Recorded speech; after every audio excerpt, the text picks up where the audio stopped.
Hello बच्चों। यहाँ लिखा गया है a bullet is fired on a fixed target. It penetrates, fixed target दिया है मतलब टारगेट मूव नहीं करेगा। Penetrates inside the target through a distance of 3.75 centimetre and stops. Mass of bullet is 1 kg and mass of target is 4 kg। तो देखो होगा क्या, अगर ये कोई भी फिक्स्ड टारगेट है मतलब ये कहीं भी मूव करने वाला नहीं है। ये मान लीजिए यहाँ कहीं पे ये टारगेट था और इसको हम लोगों ने ग्राउंड के साथ या कुछ भी करके फिक्स करके रखा था। यहाँ से जो बुलेट हम लोगों के पास आई, ये इसके अंदर में कुछ स्पेसिफिक डिस्टेंस जाने के बाद रुक जाती है। क्यों रुक जाती है? बिकॉज ये जो टारगेट होगा वो एक फ्रिक्शनल फोर्स लगाएगा पीछे की तरफ में, जिसकी वजह से एनर्जी का लॉस होगा। तो जितनी इनिशियल एनर्जी थी इसमें वो पूरी की पूरी लॉस हो गई। तो लॉस के नाम पे अगर हम लोग लिखते हैं कि कोई भी फोर्स फ्रिक्शनल फोर्स एफ लगा डी डिस्टेंस तक, तो ये आपके पास work done by the friction हुआ। ये चेंज इन एनर्जी के बराबर होगा, मतलब जो भी लॉस ऑफ एनर्जी होगा उसके इक्वल हो जाएगा। क्लियर?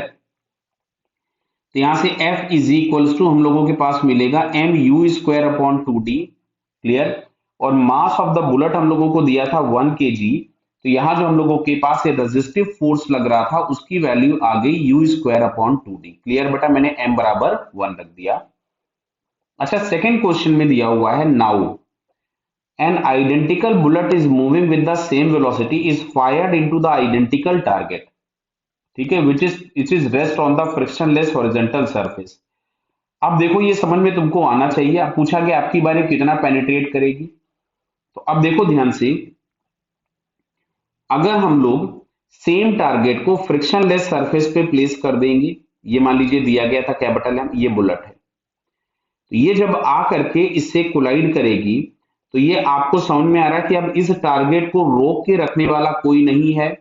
अच्छा, तो थोड़ी देर के बाद हमको क्या दिखाई देगा कि ये जो बुलेट होगी वो इसके अंदर कुछ मान लेते हैं हम लोग d1 डिस्टेंस ट्रेवल कर गई।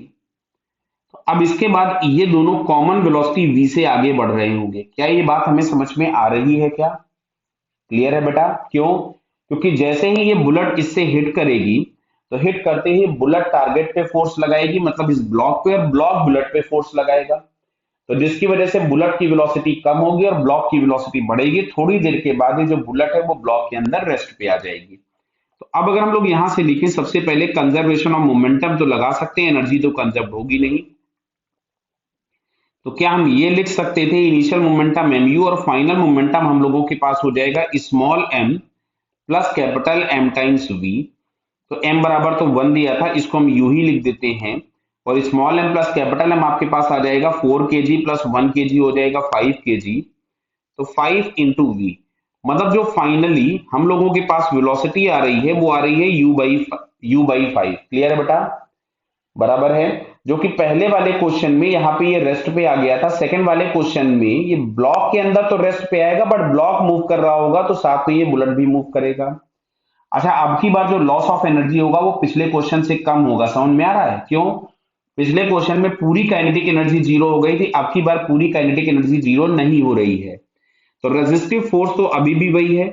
तो रेजिस्टिव फोर्स लगा F इंटू D1 डिस्टेंस हमने ट्रेवल करता हुआ माना, और ये जो भी लॉस ऑफ काइनेटिक एनर्जी के बराबर होगा तो half m u square minus 1/2 small m plus capital M into v square. Clear? चलिए मैं यहाँ पे वैल्यूज पुट कर देता हूं F की।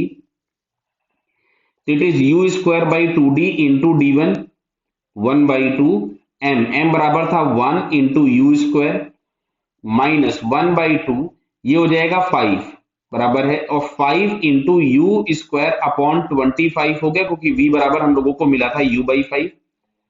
अच्छा, इसको अगर हम लोग सॉल्व करें तो ये हमारे पास आ रहा है you square by 2 minus u square by 10। दिख रहा है बेटा आपको? इससे मैंने 5 से पहले इसको 25 को उड़ा दिया, 5 इंटू 2 हो गया 10। मैं यहाँ पे 10 एलसीएम ले लेता हूं। चलिए सबसे पहले तो 10 एलसीएम लिया तो यहां से मिलेगा 5 u square minus u square, जो कि हम लोगों के पास हो गया 4 u square by 10 is equals to u square upon 2D into D1। मैं अगली लाइन में और लिख लेता हूं इसको, u square D1 upon 2 times D is equals to 4u² upon 10। इस u स्क्वायर से तो u स्क्वायर ये कैंसिल कर दिया हम लोगों ने, इससे हम लोग इसको 2 इंटू 5 कर देते हैं, तो d1 इज इक्वल्स टू हम लोगों के पास यहां से मिल रहा है 4/5 इंटू डी, और जो d है वो पहले वाला डिस्टेंस है जो कि हम लोगों को दिया गया है 3.75। देखिए ध्यान तो मेरे को है थोड़ा बहुत, हाँ 3.75 सेंटीमीटर ये देखिए दिया हुआ है। अब हम इस d की जगह पे 3.75 यहां पुट कर देते हैं, तो ये हम लोगों के पास यहां से मिलेगा 4/5 इंटू 3.75 सेंटीमीटर।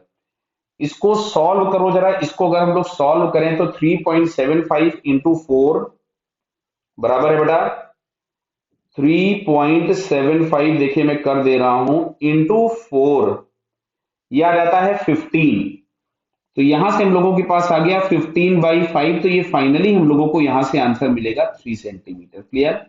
सो इस क्वेश्चन का फाइनल आंसर हम लोगों के पास हो जाता है 3 सेंटीमीटर। क्लियर है बेटा? Okay, all the best.